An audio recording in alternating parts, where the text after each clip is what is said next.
Welcome, everyone. Good afternoon, as of a minute ago. Happy to see all my Kelsper people out and about.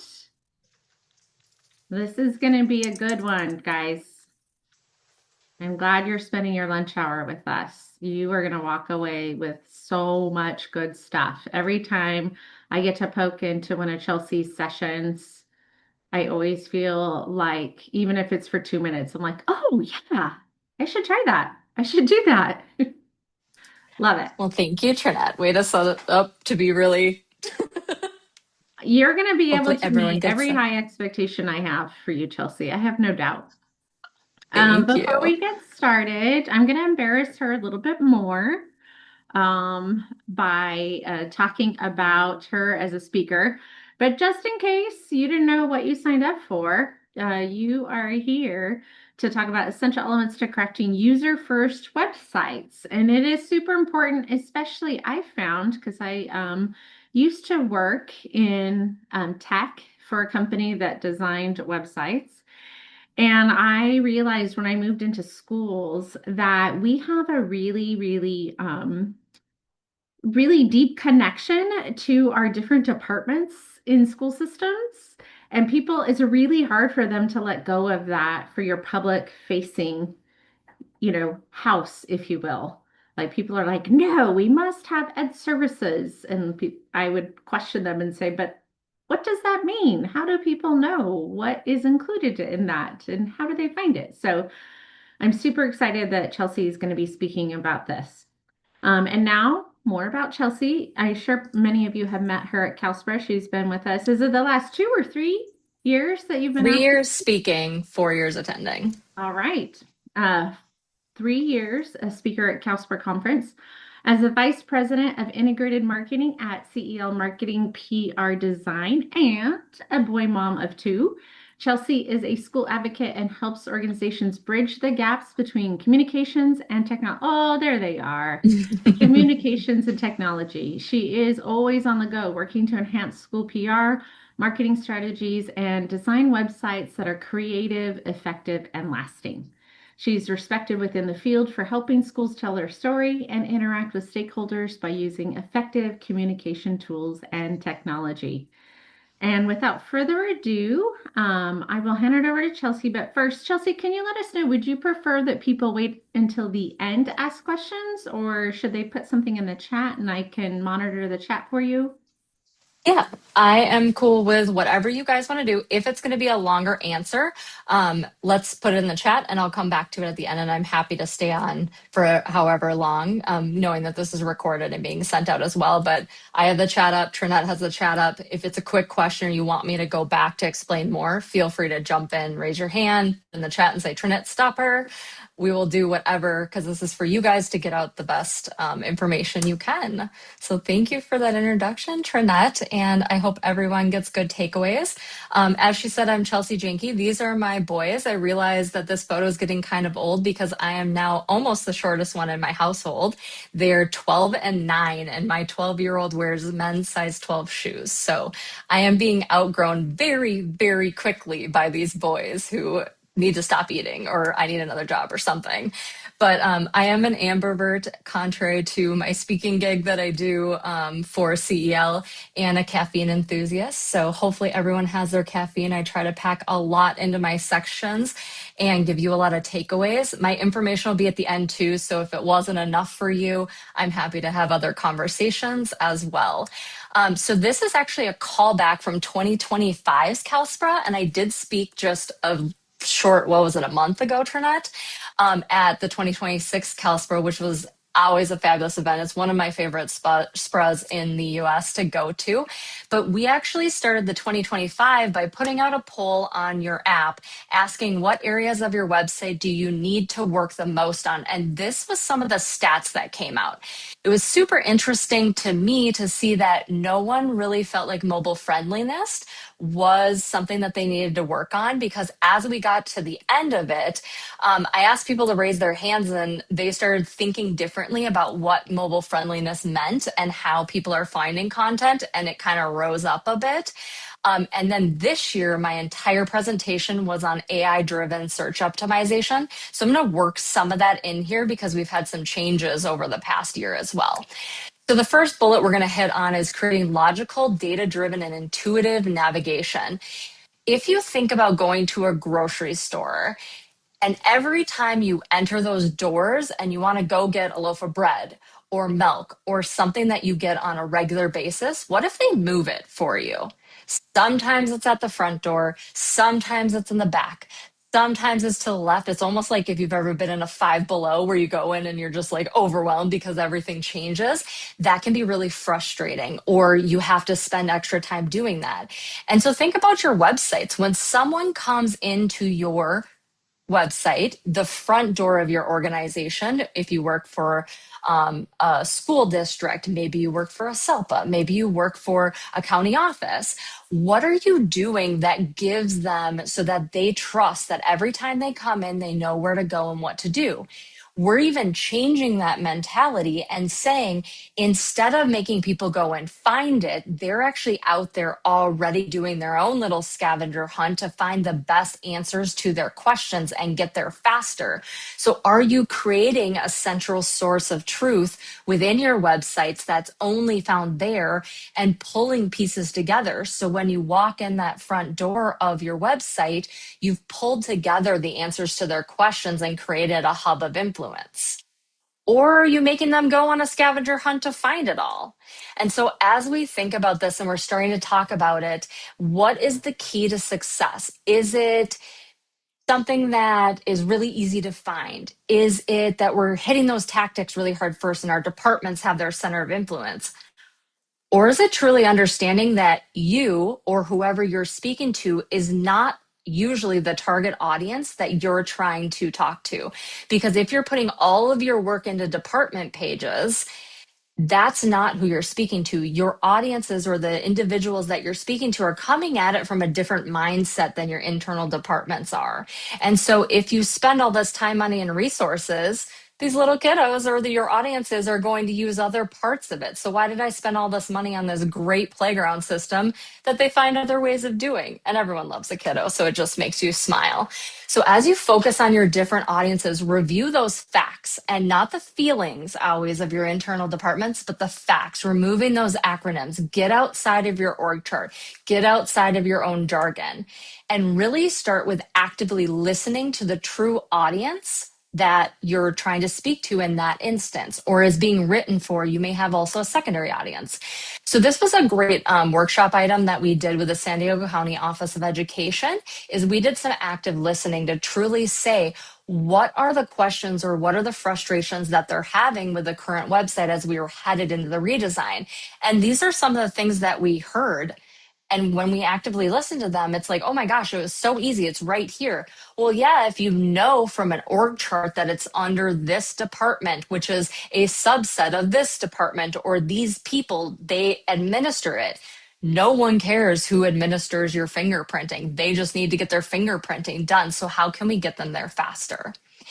We also want to focus on user-centric pages, truly understanding who those audiences are and getting them there faster. That was kind of what my whole presentation at CalSPRA this year was. AI has so drastically changed how people find stuff.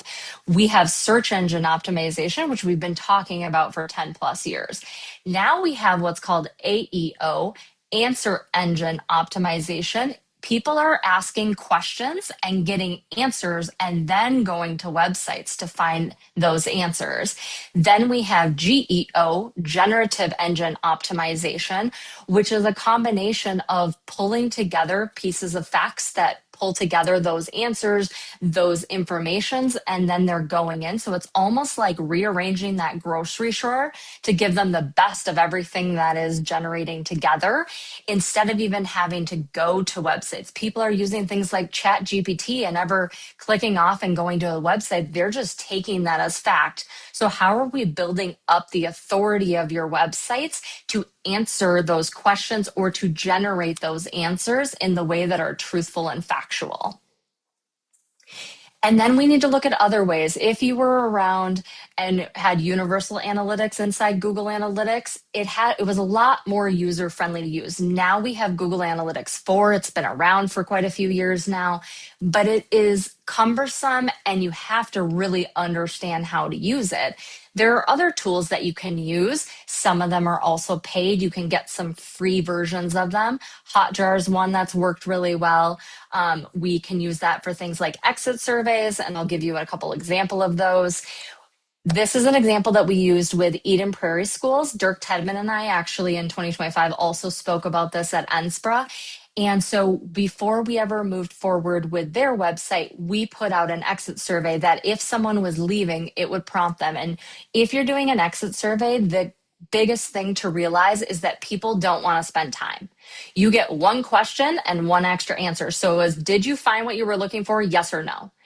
If yes, nothing else. If no, what is it that we could have helped made your experience different? We did put an other in there later because we ended up getting a lot of answers from internal staff that should not have been using the external facing website, but they were thinking about it more like a staff intranet. And so it really opened up and told us we need to really segment our audiences even more. Why are internal staff using the external facing website as their internal staff intranet? We weren't giving them enough information directly to them, and the messages were being convoluted together.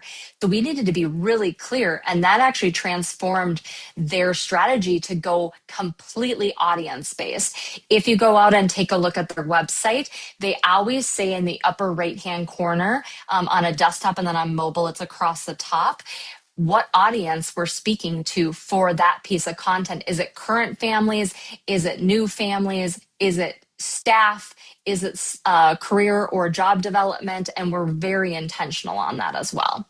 Another tool that you can look at is Crazy Egg. It's kind of like a Hotjar. It goes more into the analytics. It has a great like heat map tool that has what's called like rage clicking. And so if someone's going around and clicking stuff and trying to find, it shows you where things could be really confusing. And then you can take a look at that and see how it could help you. This is a checklist that we put together that has some great baseline measurements that you should all really know. I also will be giving these slides to Trinette. They're also on the 2025 resources. I threw in some new slides for this callback webinar as well. So don't feel like you have to like write down this checklist. You are also welcome to take screenshots as well of anything that you need. But it has things not just like top pages, but exit pages. How many PDFs are you using, and why isn't that being converted into content? What's your acquisitions? What are your referrals? What are you linking out to? Then we think about accessibility. Videos, do you have those closed captions? We're going to talk a lot about accessibility because it really impacts people finding and being able to use it, not just from someone who's using assistive technology, but truly how people are finding content now. And are we following the reply process? Let's take a step back and say, we need to do things in a great way that's good communications, basics, foundations, good PR tools and tactics. Are we following the research, planning, implementation, and evaluation? Even at the end of this presentation, Trinette was kind enough to put a survey. We continue to practice what we preach and do that evaluation ongoing. And so there'll be a QR code at the end that you'll be able to scan to give Trinette feedback, because that's what gives her evidence to be able to do these callbacks. What do you want to know more about? What do you like? And are you continuing to follow this process? This is a before and after we're going to talk a little bit more about. As we looked at before, and this is for San Diego County Office of Education, we were sometimes 8 deep in our clicks. And this was purely because their navigation was built around their org structure. When you drop down human resources, then it dropped down to individual groupings and departmentalized language that was based off their org chart and what those department names were. And many times the department names were not anything that a plain language individual targeted audience user could even really understand. And so we said, hey, people are really having to dig deep because your top content isn't the top content based off your org chart. It's what people really want to go to. And so afterwards, we completely flipped this on our head. We consolidated the navigation into two tiers. We have a like an audience based tier, and then we have a topical tier. If we drop down for that, it's because it's subtopics that have to do with something because of how audiences look at it. You have, and in San Diego County Office of Education, they have very differing target audiences. They may go directly to district administration that understand that they have to be under HR to get these HR services. And so HR is something they look for, and then they get the individual topics that they were interested in. But when it comes to educators, they just want to go right to the topic that they're most interested in. So we don't make them go any deeper. And they don't have to click Hunt and Peck to find what they want. It's all available for them in the navigation, or they can use search. And we did a lot of work in renaming those page titles to be search-based answers, not organization-based names.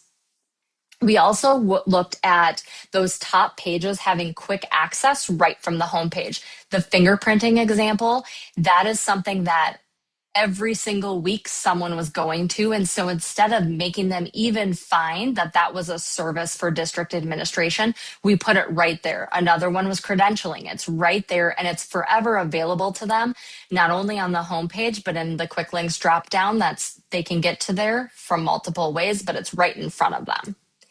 This is another example where data really defined the user experience. And this is for Cotter Schools. It's based out of Winona, Minnesota. And they were having this ongoing battle between does admissions rule the website or does the current family experience rule the website? Now, they are a private boarding school. And so you can understand why admissions really drove their website. But they have this awesome community, and the community are really the top users of the website.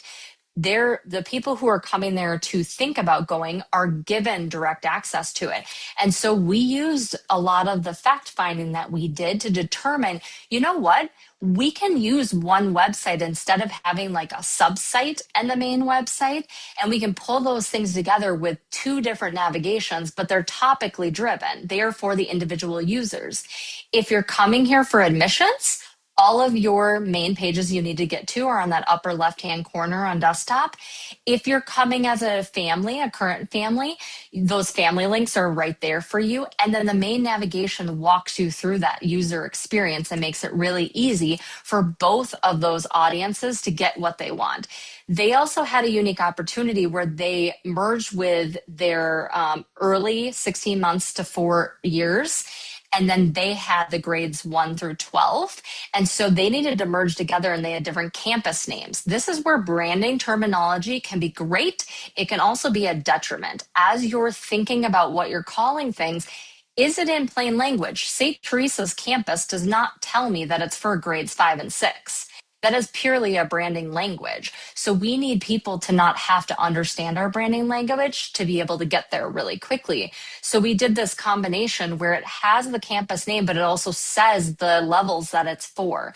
And you can think about this in your own district terminology. If you have a name of a school, that doesn't tell me, unless you have the word like elementary, what ages it's for. If you have an intermediate or something else, it doesn't always tell me what ages or what topic it may be for. And so are you getting outside of your own branding language to be able to get past that and allow everyone to understand what they're getting to?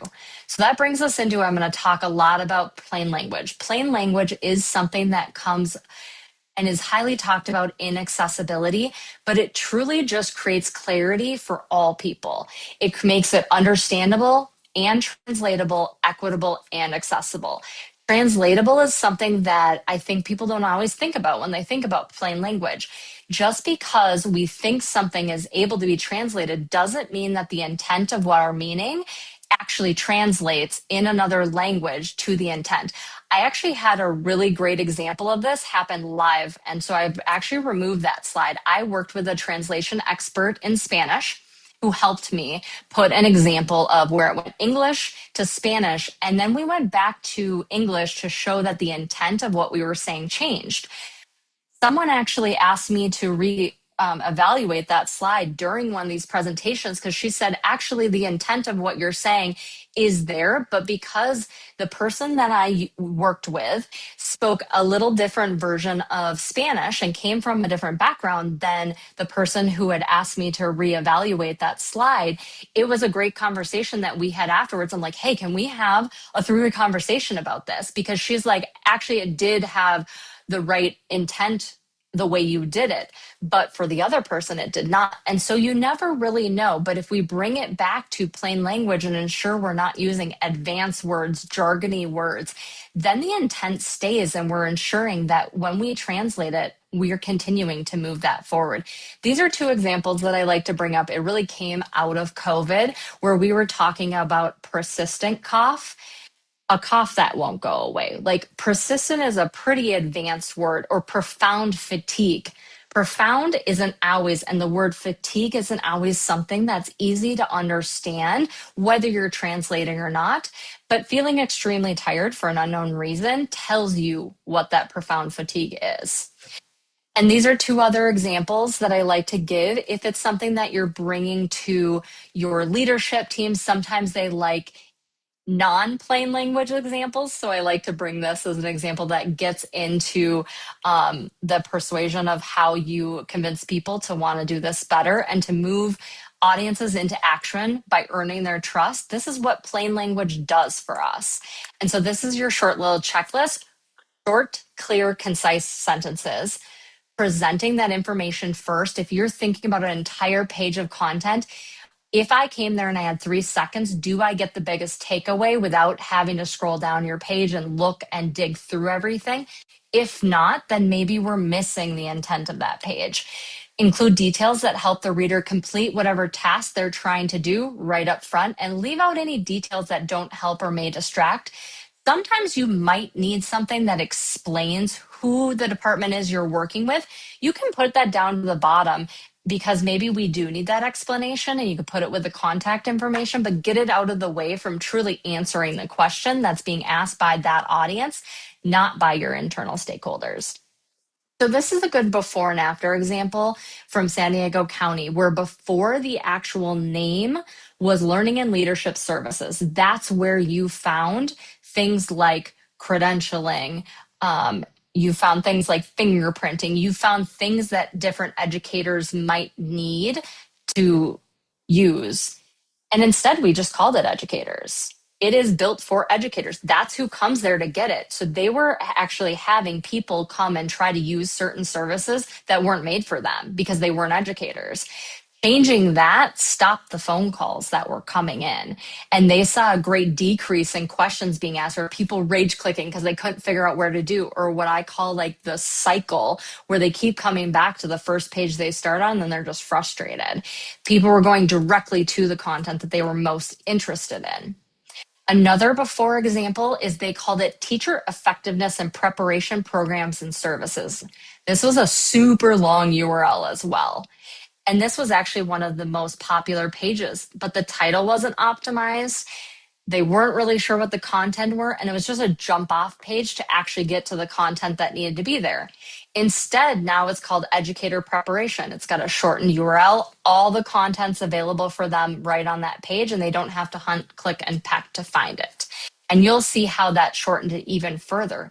Even after we had launched this, we reevaluated and went, hey, why is this URL so long that people are having to? We are duplicating efforts by having educators and educator prep in the URL. So we were able to shorten that to preparation or prep, depending on how you are actively marketing it.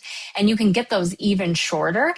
While the URL doesn't make a huge difference, it can take up a lot of space on other materials that you're putting out there. So being able to shorten those URLs and get out some of those extra words makes it so that you might have a chance to remember that and be able to get there faster. Because of all of this great work, we actually saw a 170% increase in unique page views due to the optimization and consolidation of content. This is an astronomical increase. This means that people are finding what they needed and not having to go and move around or call in. And so they were able to spend more time truly helping people on things they should be helping people on and not just answering questions that were already out on their website. And so everyone was happy. There are also ways to look at those plain language scores. And that was one of the things that we did. So something is called Flesch Kincaid grade level. It's looking at, based on what you're writing, what level you're writing at. So readable, which is where this Flesch Kincaid graphic came from, they aim for a grade 8 to ensure content to be read by 80% of Americans.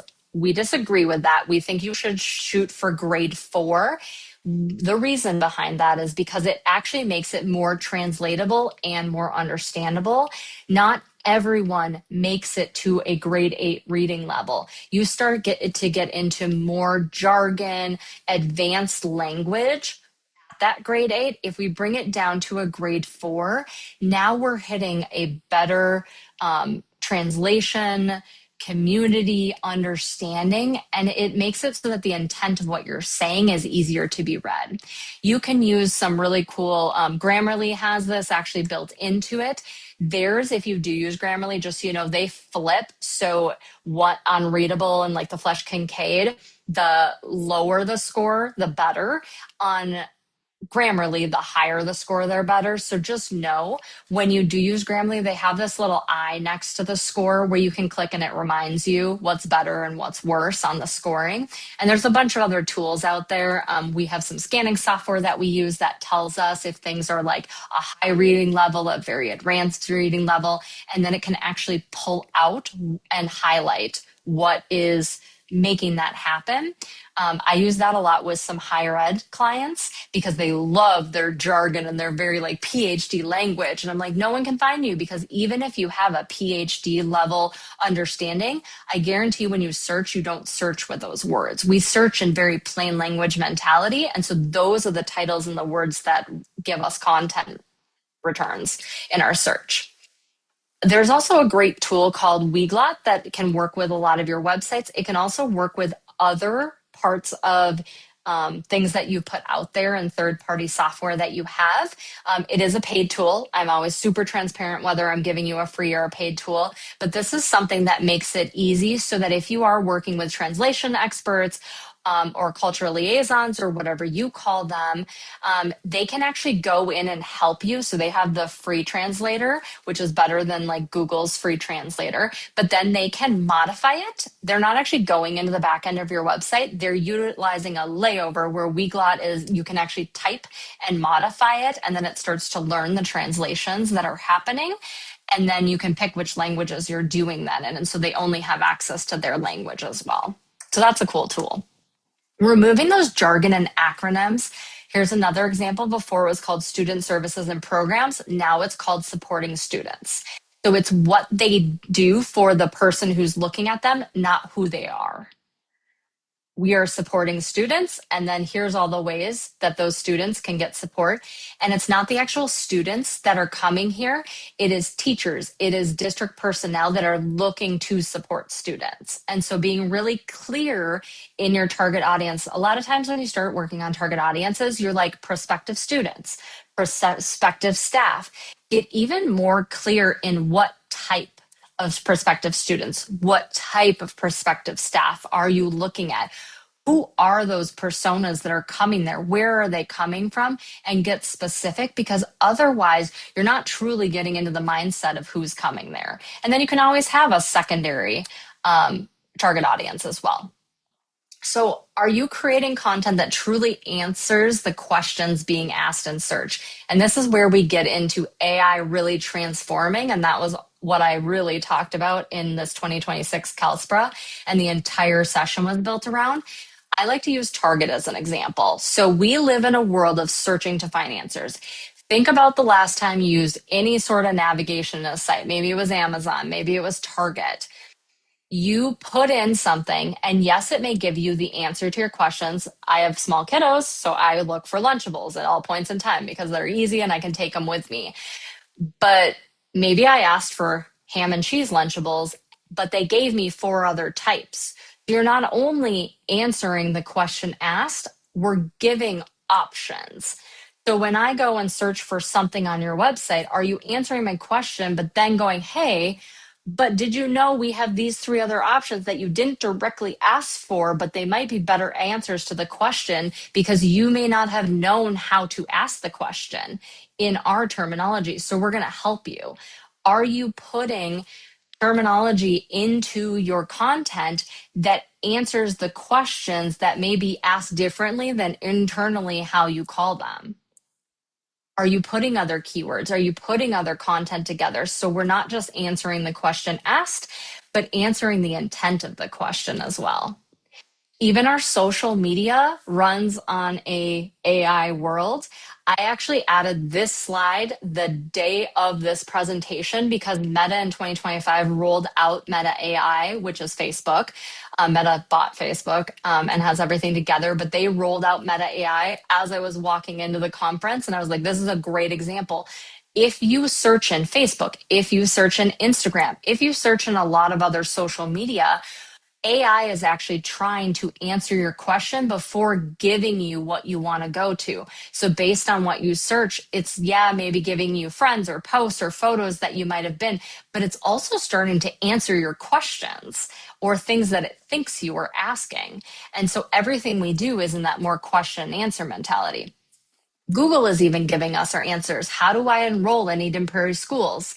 If you look at how do I do something within your organization, that answer pops up in generative AI search right in Google. Is that the correct answer? If the answer is no, and you're the link feeding it, then you have that content out there. That is what it's seeing as the most viable answer, and you need to go correct that content. If you're not coming up as the answer to the question, we need to work on raising your authority so that you are the authority on answering those questions. You can use things like ChatGPT. Put in, how do I enroll in Eden Prairie schools, and have it write you the answer to the question. Read it and see, is it truly the answer? In the case of Eden Prairie schools, the answer was actually, no, this isn't correct. It's correct for only one audience. If we, in Minnesota, you can open enroll in school districts. So it was right. If you were open enrolling in the school district, they had to go through a lottery system and fill out other documentation. So it was right for them, but that was only, don't quote me on this, like 11% of the audience that were coming in, something to that effect. But for the general public, that was actually wrong. And how frustrated would you be as a parent or a guardian that's enrolling a student to find out you just filled out all the wrong paperwork, not just the wrong paperwork, but like 3 times the amount of paperwork that you needed, for then to have to go and redo it again. And so as we worked on their content strategy, we had to make sure that when you came to get their step-by-step process, that it was written based on the audience. So when you come to their enrollment page and actually walk through the process, it directly tells you if you are a brand new family member, here's the steps you do. If you're a current family adding a new student, here's what you do. If you're open enrolling in pre-K through 12, you have your own steps and your own information. And then we made sure to keep using those same words, open enrollment in the steps versus a resident enrollment in the steps, so that we were giving the correct information out there. There's another really fun tool called Answer the Public. You can put in a keyword, a topic, some sort of language, and it gives you all the common ways that people are asking questions about that topic. It did go to more of a paid model after I think it's 3. It's either 3 or 5 searches. But if you use incognito in your browser, you get another 3 and another 5, or change to a different internet source, and you get another 3 and another 5, or just come back the next day. And so you can kind of trick the system. But it's really cool because they may be asking things in a way that you're not thinking about. And you can plop those in and see how they're asking. They give you this really cool wheel that says like why or how or what. And so you can think about those questions in different ways and generate content that answers those common questions. Commonly overlooked pages. So this is actually something that is never too late to start, is optimizing your pages. Well, SEO, search engine optimization, isn't completely going by the wayside, but it's just a basic start to how people are finding content now. It doesn't hurt for you to do. And that's things like having SEO titles that truly describe what you're finding in this page, SEO descriptions, keywords. You can put things like an open graph image. That means when that link is shared out to social media, you're able to tell it what image should be rendered and not just pick an image from the page. And there's other platforms that do other things. It all depends on what web platform you're at, what your options are, but these are some common ones in a lot of the different platforms. It's never too late to start optimizing your pages. It only enhances the search results and how people are finding things. So as you look at specific answers, those SEO titles are what is showing up as that clickable link. And then the description is what's showing up below it. So in San Diego County Office of Education's case, they're on Final Site. So this is what their actual linear search results in their website look like, where it brings in the title and then it brings in a description more about it as well as the link. So it can really enhance with search engine optimization what people are finding and what they may find content wise on that page. Now those things are continuing to impact out on other places like Google search engines, Bing, Chat GPT. It's pulling in that information as well. So we also want to start looking at multi-device formatting. I know we talked a lot about mobile-friendly optimization for the past however many years, but most people have multiple devices right in front of them at all points in time. Currently, I'm looking at a screen. I have my laptop to my left and my phone is right below me. So I have two running devices, but I have three different screens that I could be looking at. And a lot of people have that. So as we're thinking about that, on average, people check their phones 58 times per day. This is a 2025 stat that I chose to leave because it's 100% outdated. We are now at 285 times a day. And I bet each of you within just this have probably touched your phone, if not picked it up. I have touched mine twice because we've now created a habit in ourselves to touch devices because we think we could have missed a notification or we might need something or we're checking something so we're not impacting what's on our screen. So we pick up our phone, do a quick check, and move on. We are very multi-device users. And a lot of times when people are going through a checklist of things that they have to do, they might feel like their cell phone is something that's easier for them to type on because they're faster, or maybe the keyboard's faster. Whichever one they feel like is faster is where they're actively doing that task checklist, like enrolling for school. But on their other device, they're keeping up that checklist. They're not having to go back and forth and read through it. Or they might be sharing something or asking questions to a partner or someone helping them. If they're getting assistance with translations, they might be getting translation help over their phone while doing a form online, etc. So we're really in that multi-device users. Being able to use things like this example came from NASA BOCES. They are also on Final Site, so they have a device preview tool. I always tell people if the main goal is to get an audience that is probably coming there from their phone at first glance, why are we not building in a mobile device screen, then opening it up to a full desktop to make sure that we've trued up some of the extra white space?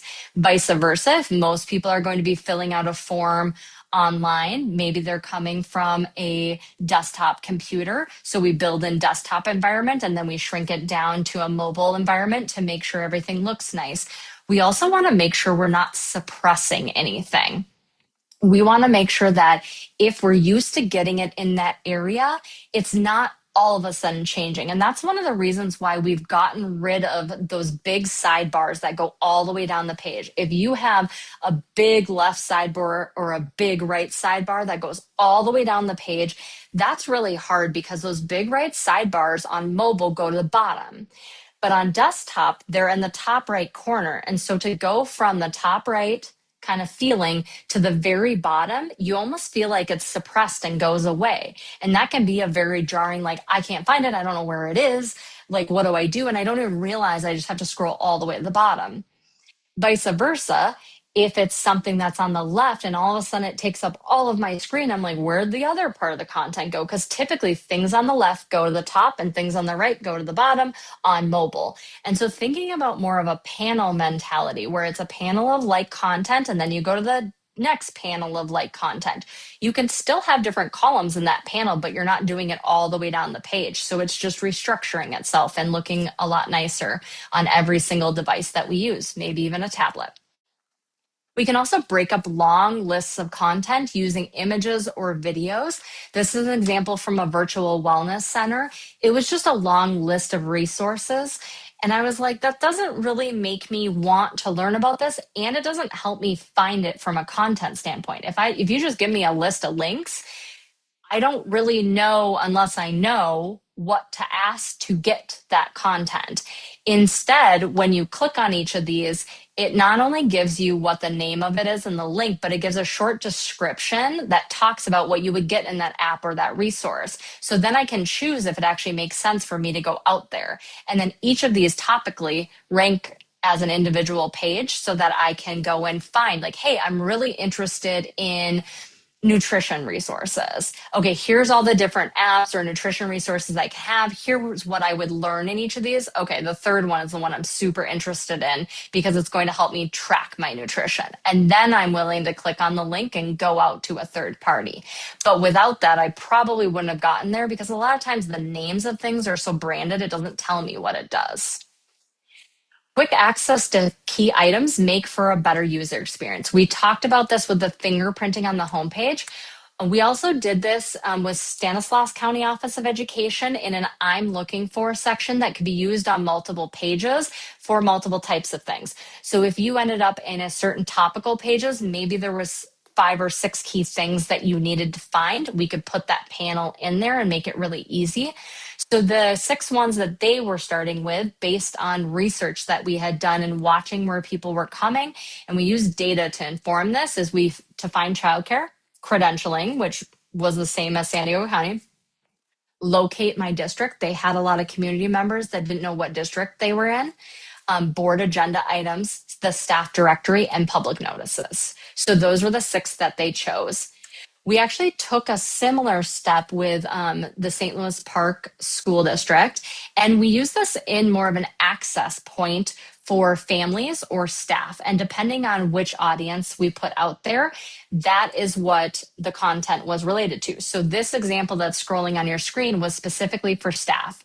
They had things like one more, there we go, eFinance Plus or Employee Access Center.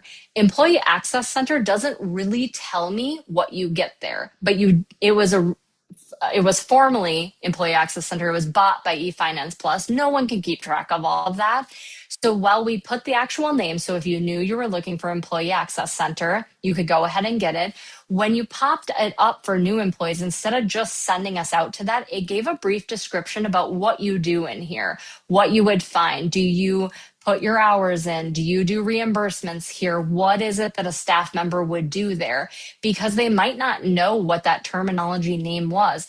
Then you can either go ahead and log in. The login button is right there, or you can get help. Maybe you don't know how to log in, and so it brings you over to a knowledge base article that gave a tutorial on how to get your login or what login to use.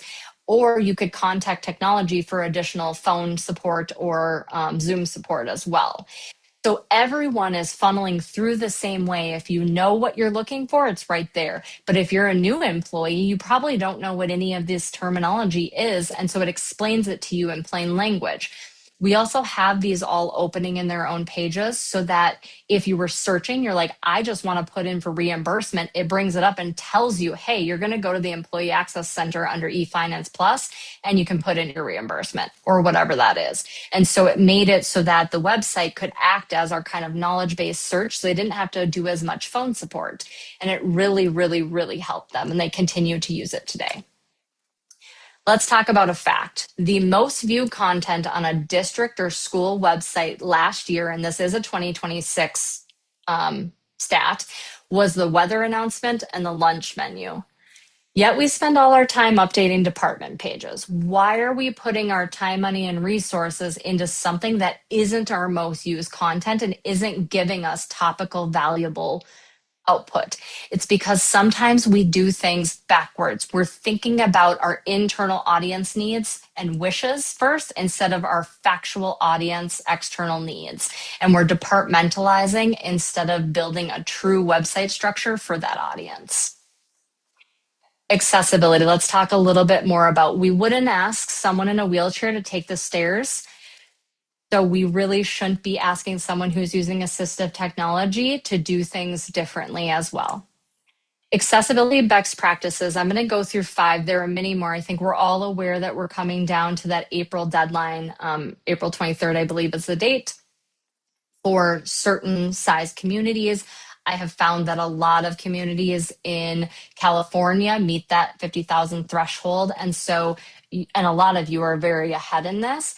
It is about making progression and moving forward in what you're doing. So it includes the header structure ordering, color contrast, alt text, accessible content, and avoiding directional language. This is something that I highly recommend you screenshot or wait till Trinette sends out the resource. You're welcome to do. Think about your header structure like an agenda. This is how the ordering happens. Header structure should not be used for a design element. Yes, you have some nice designed looks to your different header structures. Your header 1 looks slightly different than your header 2. The sizes might be different. The bolding might be different. You might have thin versus bold, etc. So it helps visually the eyes there. But it is really made, and the intent of it is to tell someone the order of it. It also directly impacts how anyone finds your content utilizing new age search. AI is like they were using assistive technology. AI and search engines don't have eyes. They are doing things as if someone who has a disability is using assistive technology. You have one header 1 on a page. Maybe you have 4 header 2s. So it goes ahead and reads those, and you go, oh, wait, stop at the second header 2. That's what the information I'm most interested in. Now I have 2 header 3s. Okay, I'm interested in the second one and 1 header 4. There's the content that I wanted. How frustrating would it be to have to read every single word on the page to find out it was the last sentence is the answer you needed? That would be super frustrating. Instead, it gives us more of that scanning capability to get there faster versus reading every single word on every single page to find what you need. This is a physical example that we brought. So this is for computer science, which is actually for educators on different curriculum that they can teach. So there's 1 header 1 on the page. There's a lead in and 5 header 2s. You can pick what you want. Then within there was 2 article titles that they could pick between and choose which one they're open. You can get there a lot faster because of the header structures instead of having to read through all of it. Alt text. When we think about alt text, it's not just doing it to do it. I could just put in students. Okay, technically, I did alt text. But the basis of alt text is to, if you were unable to see this photo, think about telling someone around the corner, what is this photo and why is it helping with the content that it is? What is the actual intent of this? If it truly is like a graphical representation of a pattern that was just to give some sort of like nice, colorful visuals, you can always put in what's called a null statement. And that tells any of the assistive technology, completely ignore that this is here. That would be things like backgrounds that are just patterns. We don't need to put alt text in there, but we do need to tell it a null statement so that it knows, hey, skip me, because this doesn't actually change what the intent of the information that people are reading, the understanding of it. It was purely a graphical representation of a pattern to give it some nice visual elements. But if it is truly an image, we need to pair that with the content. And when you think about alt text, people think about just putting in something for now. These are 2 female science students mixing solutions in a beaker. Okay, that may work for now, but now when I use it on a different page, whatever content it's paired with may or may not change what the alt text is. Maybe to start with, I have 2 female science students because I have it on an opening page of science, and so that's all it makes sense. But then I'm talking about how they're doing hands-on work with actual chemicals in an individual class.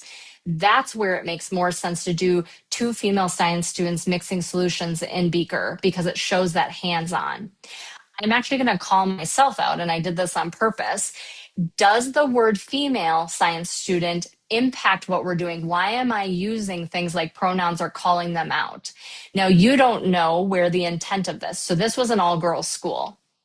Because it's an all girls school, it did help to put in two female science students in this case because we explained about it more in the content.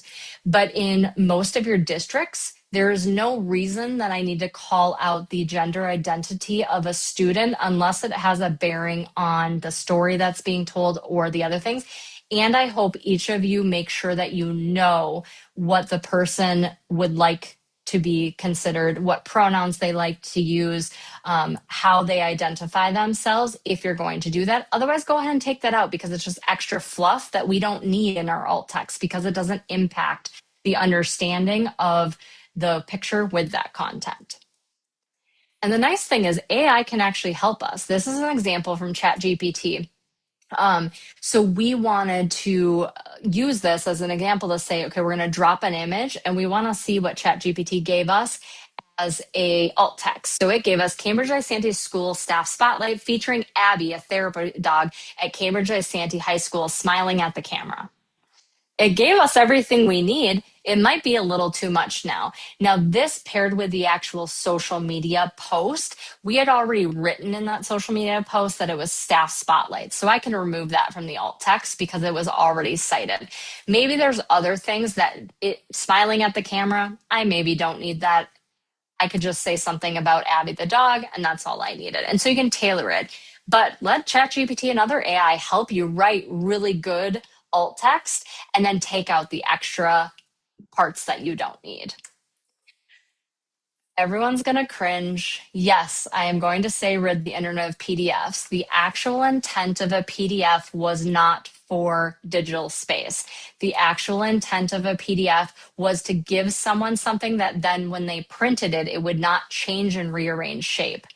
Yes, I realize that there is a space for PDFs. I do like them because you can take them. Yes, I'm even going to give you a PDF after this that Trinette's going to send you as a resource of slides. But they do have a usage, and that usage is for supplemental. If you have a calendar going out there and people want to print the calendar and they want more of a graphically appealing one, as long as you put all those events actually into the content within a calendar that's ADA compliant in your website, to put a supplemental PDF download that is made for print totally makes sense. I put one on my fridge. I slide one in my kids' backpacks so they can help. I upload it into their calendars so they also know when they're in and out of school. And so it gives me capabilities of doing it. But it is purely a supplemental piece made for print or made for that intent. It is not the only primary way. PDFs are also not fully responsive. If you look at them on a very small device, you're like, whoop, I'm going to have to zoom in and then scroll over.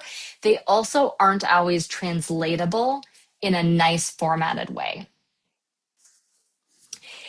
Forms are another thing that we talk about.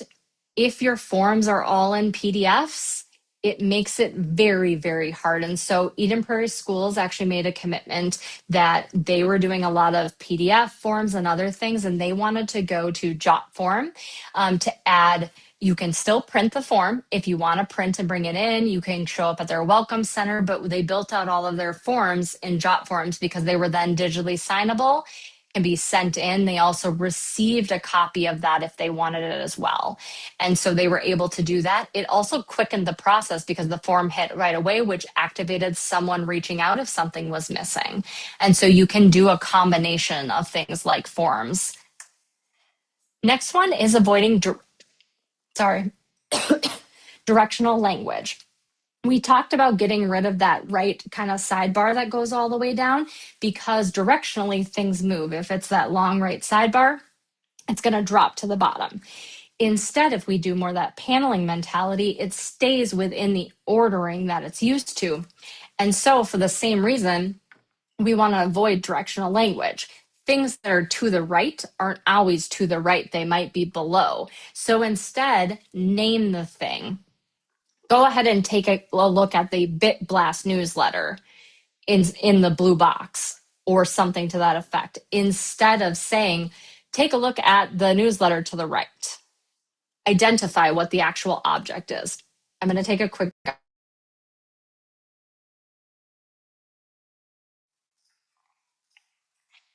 These are all impacting everything we know about accessibility. So we are all looking at WCAG 2.1 guidelines. That is what is being brought in for April's deadline. We are starting to move and look at what WCAG 2.2 has. And these are a few of the main things that it kind of pulls out. I don't want to freak anyone out. These are also guidelines that they're looking at. Most of them are starting to impact from a development standpoint, especially on your website. So the minimum target size is getting bigger so that when people are clicking, especially on mobile devices, they're not having to make sure their little finger, and I have long nails, so I have trouble with this too, their little finger taps just that little area. So it's making the tap size and the target size bigger. Same with if you're using a mouse. You don't just have to hit that little arrow. It gives you more space around it to be able to click. Predictability, putting help items in similar places. That goes back to that like family access or staff access rotator. Are you consistently doing things in the same place? Do people know how to get contact information in the same place? Do they know what types of buttons to always look for that are able to help them? And then accessible authentication. You want to talk to your technology department about this, but that is if you are asking people to fill out things, that you're helping them by continuing to fill those out and not asking them to refill them out every single time. It's kind of that like predictive filling and not having to always hand type things out or doing things the same way, always having the next button in the same place and not making people hunt and peck every time they go there. There is actually links in here. All of those eyes are clickable. So when you get this resource, you can read more about them as well. And I'm going to speed up a little bit. I know we started a couple minutes early, but I want to be cognizant of time. Information is easier to maintain when it's consistently laid out. Don't get stuck on moving content. Rethink how you're doing content. This is especially big in as we move into like AI and how that's impacting search. It's not, if you're doing a website redesign, don't just move your content, rethink how you're structuring it. And that's what we did with San Diego County Office of Education. We went from 68,759 pages to 14, little over 1,400 pages at the time of launch. Obviously, they've grown from there and they continue to add more resources and more information. We actually added content, but we consolidated where you found it. And so we got rid of all that extra fluff that was taking up. And so people were having a better user experience every time they went there. Get creative on how taking your PDFs and making them more digitally. They took their annual report and a couple of their publications, and they actually worked it into their website for individual pieces of content that were fully accessible instead of putting out that really big kind of flip book PDF that isn't fully accessible or responsive on all devices, which in turn made it so they had to spend less on actually printing and laying those out because they thought digital first and then went to print. So they could focus on each piece of content. And then they were able to make it into pages, pull topical things together, reshare them on different areas as well. Improve that efficiency, fewer clicks, accessible, ease of updating as well. Think about those web page layouts. Are you doing things consistently? So we actually laid out a fake page and they follow that every time they make a page of content so that they're putting things in the exact same areas. And updating your site is easier with a plan and strategy. So this is probably going to boggle people's minds. We put together a 5-stage process that you can follow for the life cycle of your website. Because in 2021, the life cycle of a website was 2 years, 7 months, and 26 days. Then we lost 26 days and we went to 2 years and 7 months in 2023. But that's 3 years ago, guys. We lost another 7 months. So that means in 2025, when I first did this presentation, we only had 2 years. Every 2 years, you have to redo your website. That's crazy. That is not something any education organization can do. It probably takes you 2 years to make everyone get on the same page that you need to work and revamp your website. But what that means is we need to extend the life cycle of our website. So we're not doing an overhaul every single 2 years. And so following this, it kind of moves into a 5 year process. You're doing that stage one create, that's going through your redesign, getting your website up to speed, moving into that implement and enhance. You're actually using the website, you're continuing to enhance it. When you're in these stages, it's doing things like monthly, quarterly, and annual audits. You're doing training. You're starting to think differently about your digital versus your print. Then you're extending that life of your website because now you're coming out of that 2 years. Do you have your newsletter built out actually into your website, or do you have news pieces that can connect to your e-blast that you're sending out? Do you have a staff intranet? Do you have hubs that are specifically geared for those target audiences? San Diego County wanted to look at event integration, how they were integrating the different event things. Trinette and I, if you popped in a few minutes early, we're talking about the event integration and how things were sending out reminders and stuff. Like, do you have that all worked into your website? Are there little design enhancements that you can do that extend out that life cycle even further? In San Diego County Office of Education's, we did their staff intranet. They came from older, outdated internal platform and went into their main website and made a whole common ground intranet that was geared just for staff. And then we left a portion open that was for new staff because sometimes they don't get their credentials right away. So they need some of that information and then they'll be able to log in. So if you look at all of this, it really extends the life of your website to 5+ years. AI has completely taken this over, that every single time you're working on your website, it's an opportunity to expand out what you're doing and kind of put out great new content that people can access in a better way. And this will definitely give you a 5+ year lifespan. Or when you get to that 5th year, you can kind of reimagine, is it just the next iteration of your website? Do you need a facelift, a redesign, or a total reboot? Technology moves so fast that it's no longer about the life cycle of your individual website. It's about elements within it. The technology was developed on the platform that it's on, the content that's out there. It's really changing that up. I'm going to skip through some of the visuals, but I think we all know that 90% of our information transmitted to our brains is very visual. And so we can think about doing things differently, is taking one photos that then can be used in multiple ways. We can utilize and be able to do things that are truly understandable and using good alt text. We want to embody and create emotion. Would you rather have a brick and mortar photo or something that has a smiling kiddo that really transcends? And then we have clear and concise call to actions. These can be a game changer. We want to get away, and this even impacts our accessibility a bit. But instead of saying click here, we are very used to knowing that a button is something that we should be clicked on. And so instead, we can say book a fingerprinting appointment. If we go back one slide, it says online. Usually when I'm clicking a button, I'm hopefully getting to an online space. If you're not, if you're truly needing to download something or go do in a different action, then go ahead and put that action in there. But we do need to cut down on some of the additional words and things because we're in a more of a scanning mentality. We go through things, we're inundated by so many messages. Enroll now is another great call to action that you can use.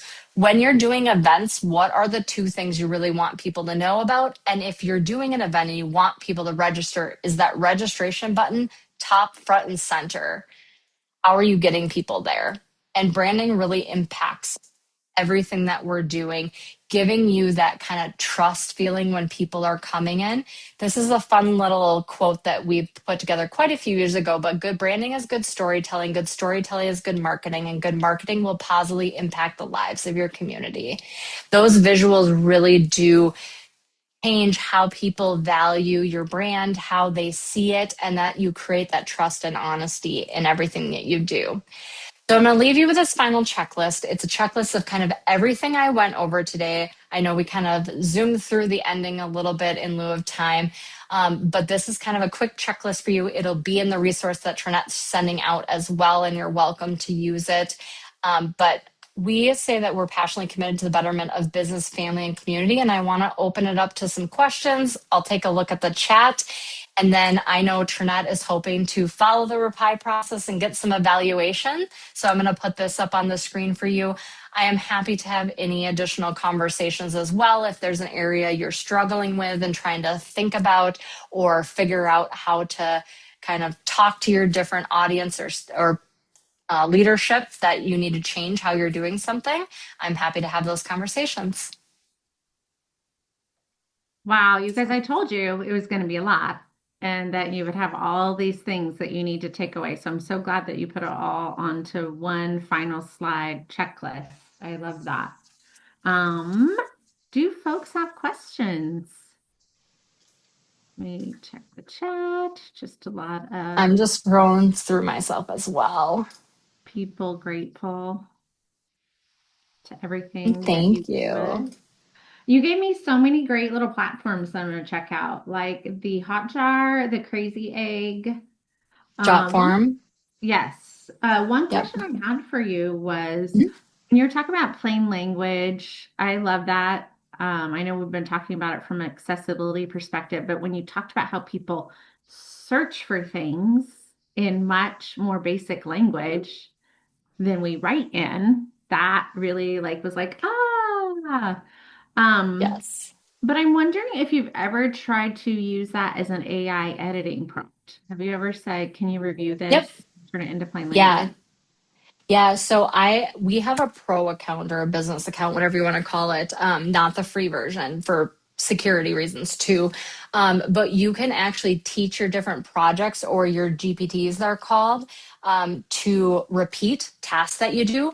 So we actually, I in mine specifically have it that it won't use certain things that I know are really jargony. So you can kind of teach it and it'll continue to do that. Or you could even prompt it if you're, especially if you're using the free one, only use plain language that's understandable by a grade 4 reading level or something like that. Or go ahead and write something. If you really struggle, just write it, get it down on paper, and then have it say, get rid of like advanced words and heavy jargon, use plain language, give me some ideas. Or I even like to tell it to highlight or bold things that it's changing to show me the changes it's making so that I learn. And so it'll either put like little asterisks around them or it'll put them in like brackets or bold them and say like, I'm striking out this, change it to this, because I like to learn as I go too.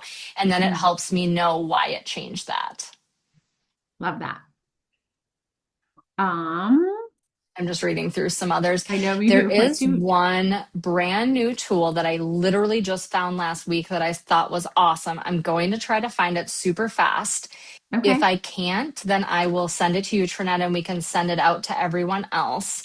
Okay. But you can put any web URL into it, and it will pull out things that are heavy jargon and advanced language. It actually highlights them into different things. Ooh. It's got a funny name. So give me one sec. Go ahead and put questions in while I find this. I meant to grab it, but then I forgot right as I was coming in. And if you don't have questions, please use the QR code on the screen and give us some of that good evaluation data. This helps us to know what you're most interested in as CalSPER members and plan for the future. In addition, during this time, I normally give you all the events coming up, but since we had an event update emailed out today, this morning, you should have all of those in your inbox. If you did not receive that, please do put your email in the chat or email me directly, and I'll make sure that you were getting those. But we have a lot of amazing stuff coming up. And so, You guys and have the one, best webinars. well, yeah, You, because we have generous people like you that are willing to step thank you. up and teach. That's not what I meant, but you do a great job. Thank you. I'm very lucky. We have an embarrassment of riches and of talent and generosity of people who want to present in California. So I feel very lucky. So yeah, some of the things that are in that email, we have the CalSport office hour coming up on the 24th. If you haven't attended one of those, you don't have to come for the whole hour. I literally turn on the Zoom and I drink my coffee and we hang out and chat about any question that you have or concern, or even like during tough times, we have people that drop in that are like, I just need to see a friendly face because things are so tough in my day job right now. So you're more than welcome anytime. We have on the 27th, the Sacramento region. They're calling themselves Cap Hills. I don't know. We'll see if that's going to stick or not. It is the capital and adjoining regions are doing a media tour with the new KVIE PBS affiliate. Oh, Jessica, I'm so glad. I love seeing you there too. April 29th, we have another conference callback, which is about the intranet, transitioning to a new intranet, about engaging staff and enhancing accessibility, if that is something that you are looking at doing as well. May 6th is Casper Orientation. Orientation is not just for new members because we are trying to add new benefits all the time. So orientation goes over everything that comes with your CalSPR membership. Oh, good. I took up enough time that Chelsea was able to find it. I didn't want to interrupt you. No, you're It's called good. Sightliner. So if Yeah. there's a paid version, but the free one gives you quite a few. You can put in your URL and click on it, gives you like your top pages. I think it's like 123, and then you have to pay for more. I haven't had to pay for it yet. But then when you click on it, it actually goes through and shows you the different ones and it highlights them in different colors. So that was a new tool that I had found. And tell them again what it does. So if you put in your URL, it will show you pages. You can click on the page and it will show you advanced and jargon language so that you know what is. Sometimes it's really good if you're going to change a department's page and they're like, no, we have to have this. You can show them, hey, this is really heavy jargon language. Um, this is why we need to change it, and here's how I'm going to change it. It's the same intent and the same meaning, and then you can use other tools, ChatGPT, Grammarly, other things like that. So I really like that, from showing the why, especially if you have someone who struggles with change. Absolutely. I can't wait. The first thing I'm going to do after I this know. is put the Casper website in there. Okay, Yep. what's I coming up? haven't used it a ton, so there might be weird things with it, but I did find it literally last week and I was like, this is awesome. Yeah, I can't wait. I love trying out new tools, especially if they, help us get better at serving folks. All right, Yes. y'all. This is everything that we have for you today. I just want to thank you for investing in yourselves. I know it's hard sometimes to give up your lunch hour to join us for these webinars, but I'm so glad that you're here today to get such great content. And Chelsea, thank you, thank you, thank you. We love having you at Calspra. Anytime you want to come back and talk about anything you want, you let me know. Thank you. I'll always hang out. Maybe I'll come hang out for office hours one day just for That fun. sounds great. Jump on in. All right. Thank you Take care, all. everyone. Have a great rest of the week, and I'll see you soon at another Casper event. Take care.